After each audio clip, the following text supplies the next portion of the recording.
देखते हुए कहा। तो शाजी ने एकदम अपना सर उठा के उसकी तरफ देखा। उसकी आंखों में एक शोक सा रंग उमड़ आया। इसी दौरान भाभी आ गई और गुफ्तगू का सिलसिला वहीं मौकूफ हो गया।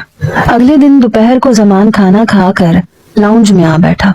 उसकी बेचैन और मुंतजिर नजरें शटर की तरफ बार बार उठ रही थी। उसे यकीन था कि शाजी आएगी और वो वाकई आ गई। बाहर ही खड़े खड़े उसने उसे आने का इशारा कर दिया। थोड़ी देर बाद वो दोनों बाग में थे। माहौल और फिजा ऐसी थी कि गर्मी भी लगती थी मगर खुनखवा भी महसूस होती थी। दोनों घूम फिर कर बचपन की बातें और यादें ताजा करने लगे। उसके बाद दोनों ट्यूबवेल की तरफ आ गए जिसके मोटे फौलादी पाइप से ठंडा पानी मोटी धार की सूरत में गिर रहा था और सीमेंट के बने एक चौड़े खाले में जमा हो रहा था।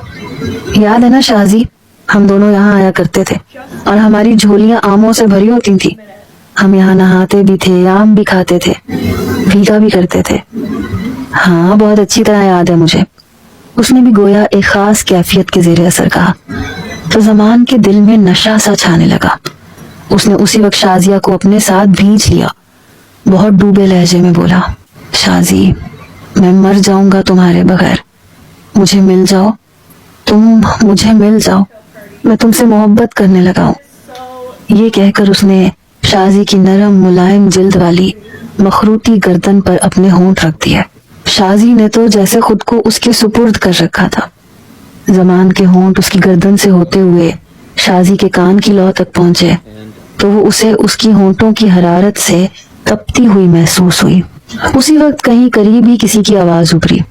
दोनों एक झटके से अलग हुए। किसी मजदूर ने अपने साथी को आवाज लगाई थी क्योंकि वहां से अंदर ही कुछ फासले पर ढलाई का कारखाना चल रहा था। दोनों संभल गए। शाजी ने इकरार मोहब्बत से पहले कुछ संजीदगी इख्तियार करते हुए उससे कहा, जमान, जानते हो ना हमारे बड़ों के आपस में किस कदर इख्तिलाफात है। बस मैं इसी बात से डरती हूँ। इसमें डरने की क्या बात है शाजी? जमान ने अपने लहजे को बावसूख बनाकर कहा, हम तुम तो एक हैं ना, बड़ों के इख्तिलाफात बड़े जाने। नहीं जमान, मैं एक बेटी हूँ, एक बहन भी हूँ। वो जैसे जमान की बात का मतलब समझते हुए आजरदा से लहजे में बोली। जमान दहल गया। नहीं शाजी, ऐसे मत कहो, तुम रिश्ता तो भेजो, क्या पता मान जाए। उसे बेहौसला पाकर शाजी ने मशवरा दिया। दोनों और आगे बढ़े तो एक बरगद के दरख्त के पास आकर जमान को जाने क्या सूझी, वो वहां रुक गया। एक मीख उठाई और बरगद के उस दरख्त की छाल उतारने लगा। थोड़ी छाल उतारने के बाद उसने उसकी तह में अपना और शाजी का नाम लिख दिया। ये क्या? शाजी उसकी तरफ हैरत से देख के बोली। शाजी, जमान ने अजीब से लहजे में उससे कहा, शाजी वादा करो, हम एक हो गए तो इस नाम को रोजाना देखा करेंगे। ये हमारी इस दिन की बाकायदा एतराफ मोहब्बत की निशानी कहलाएगा। और अगर हम हमेशा के लिए जुदा हो गए तो भी ख्वाह दुनिया के किसी कोने में हो, यहाँ एक बार जरूर आएंगे और हम में से जो भी यहाँ आया वो एक दूसरे के नाम पर एक कील जरूर ठोंकेगा। शाजी ने मुस्कुराते हुए अपना सर इस बात में हिला दिया। फिर बोली, और अगर ये दरख्त यहाँ तब तक कायम ना रहा तो? नहीं, मैं जानता हूँ, ख्वाह कुछ भी हो जाए यहाँ के लोग बरगद के दरख्त को कभी भी नहीं हटाते। इमारत का जाविया बदल लेंगे मगर इस दरख्त को कभी नहीं उखाड़ेंगे। यूं भी बरगद के दरख्त की उम्र लंबी होती है। अब की बार ये पहली बार हुआ कि जमान को अपने घर जैकबाबाद लौटने की जल्दी पड़ गई। वो माँ को शाजी का रिश्ता मांगने के लिए भेजना चाहता था। घर का लाडला था, उसकी बात पर भोंचाल तो आया मगर पढ़ा लिखा खानदान था। उसकी जिद के आगे खामोश हो गए। माँ बेटे की मोहब्बत से मजबूर होकर अपनी झोली फैलाए दुश्मन के घर जा पहुंची मगर वहां से साफ इनकार हो गया। फिर तो घर वाले खूब जमान के लत्ते लेने लगे कि उसने अपनी गर्ज की खातिर खानदान भर की नाक कटवा दी। बाप भी सख्त नाराज हुआ। हमसे पहले तो वादा खिलाफी की गई थी, हमारा उन पर कर्ज भी बनता था। लड़का ना दिया, दूसरी बेटी देकर ये कर्ज चुका देते। जमान अपना दिल महसूस के रह गया। उसने भाईजान भाभी की भी खूब मिन्नतें की मगर वो कुछ भी नहीं कर सके, ना वो खुद कुछ कर सका। वो शायद बुज़दिल था या फिर उसे शाजी ने पहले ही ये इशारा दे दिया था कि वो एक बहन और एक बेटी भी है, इसलिए वो मजबूर है। वक्त गुजरा, जाहिर अब उसका शिकारपुर आना जाना बंद हो गया। क्योंकि दोबारा से लड़ाई ताजा हो गई। भाईजान को और भी कोसने और जन मुरीदी के खिताबात से नवाजा जाने लगा।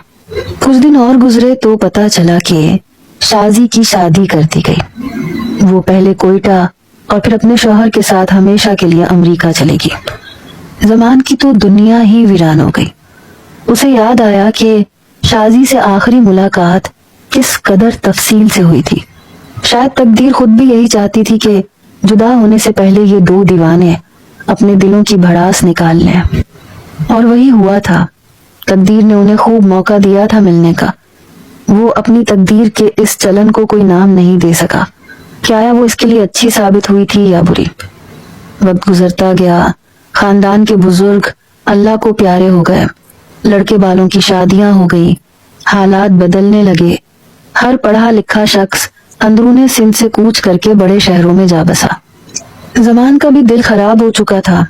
उसने अपना बोरिया बिस्तर समेटा, जैकबाबाद को हमेशा के लिए खैराबाद कहकर कराची जाने वाली ट्रेन में सवार हो गया। ट्रेन शिकारपुर के रास्ते से ही गुजरती थी। रात का वक्त था। जब ट्रेन शिकारपुर के बागों और जंगलों से गुजरने लगी तो खिड़की की तरफ बैठे बैठे जमान के दिल में एक हूक सी उठी। वो कराची आ गया और फिर इधर का ही होके रह गया। अंदर कदम रखते एक अजीब से एहसास तले मेरा अंदर भर सा गया। आज 25 साल बाद मैंने यहाँ कदम रखा था। एक फिल्म सी थी माजी की जो यादों की स्क्रीन पर अचानक से रिवाइंड होके चल पड़ी। बाग तो उजड़ चुका था। खुश्क मिट्टी वाली रविशें जो बाग के मुख्तलिफ गोशों तक जाती थी वो अब धूल ज़दा भुरभुरी मिट्टी में बदल चुकी थी। मैं उस जगह खड़ा रहा।